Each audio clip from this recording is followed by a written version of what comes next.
LG साहब दस्तखत करके वापस दें ताकि यहाँ कोई कन्फ्यूजन ना रहे। हम खुद कहते हैं कि एलजी साहब की सिर्फ एक जिम्मेदारी है, वो जम्मू कश्मीर के लोगों को सुरक्षित करें, यहाँ की सिक्योरिटी का इंतज़ाम जो है वो ठीक करें, बाकी जिम्मेदारी हमारी है। अगर अच्छा नहीं होता मैं ट्रेन से वापस क्यों आता, अच्छा है। और जिस हिसाब से लोग इस ट्रेन में टिकट हासिल करने की कोशिश कर रहे हैं, जो अब वेटिंग लिस्ट का सिलसिला शुरू हो गया है, हमारी तो अब ये चाहत है कि एक तो ट्रेन की लंबाई बढ़ा दी जाए और दूसरा इस ट्रेन की फ्रीक्वेंसी, क्योंकि ये इतने कम दिनों में इतना मतलब कामयाब सर्विस अब रहा है, तो हम तो चाहेंगे कि और ज़्यादा लोग इसका फ़ायदा लें। उमर साहब, जो एक्सपोर्टर्स ईरान में है उनका प्रोसेस कहाँ तक पहुँचा है?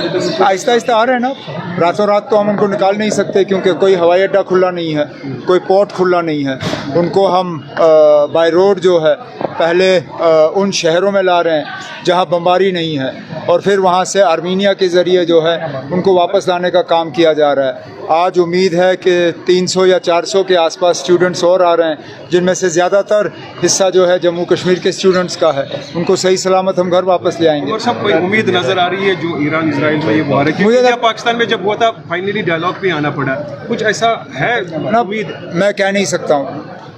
हिंदुस्तान और पाकिस्तान की बात अलग, इजराइल और ईरान की बात अलग। वैसे तो ये बमबारी शुरू होनी नहीं चाहिए थी। इससे पहले जब अमेरिका के इंटेलिजेंस के इंचार्ज से पूछा गया था कि क्या ईरान के पास न्यूक्लियर बम है, तो उन्होंने कहा कि उनको नहीं लगता है कि बहुत अरसे तक वो बना पाएंगे। लेकिन चंद ही महीनों में ईरान के ऊपर जो है इजराइल का हमला शुरू हुआ। ये हमला रुक जाना चाहिए और फिर जो मसले हैं वो बातचीत के जरिए हल हों। लेकिन जो इंडियन एम्बेसडर है उन्होंने आज कहा है ये 3 महीने से तैयारी को यूएस प्रेसिडेंट ने होस्ट किया, उस डेवलपमेंट को आप कैसे देखते हैं? और यूएस प्रेसिडेंट अपनी मर्जी का मालिक है, हम क्या उसको कह सकते हैं कि आप किसको खाने पे बुलाओगे किसको नहीं बुलाओगे। वो दूसरी बात है कि हमें लग रहा था कि अमेरिका के सदर हमारे बहुत ख़ास दोस्त हैं और हमारी दोस्ती का जो है वो ख्याल रखेंगे, लेकिन जाहिर सी बात है कि अमेरिका वो करती है जो अमेरिका के फ़ायदे के लिए है, उनको और किसी मुल्क का फ़ायदा की परवाह नहीं। किस चीज़ को लेके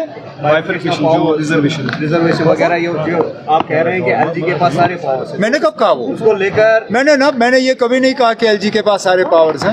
आप जम्मू कश्मीर रीऑर्गेनाइजेशन एक्ट देखिए, एलजी ने खुद कहा कि उनकी जिम्मेदारी जो है सिर्फ security and law and order तक है। इसलिए मैं कहता हूँ ना, जो बिजनेस रूल्स कैबिनेट ने मंजूर किए हैं उनको जो है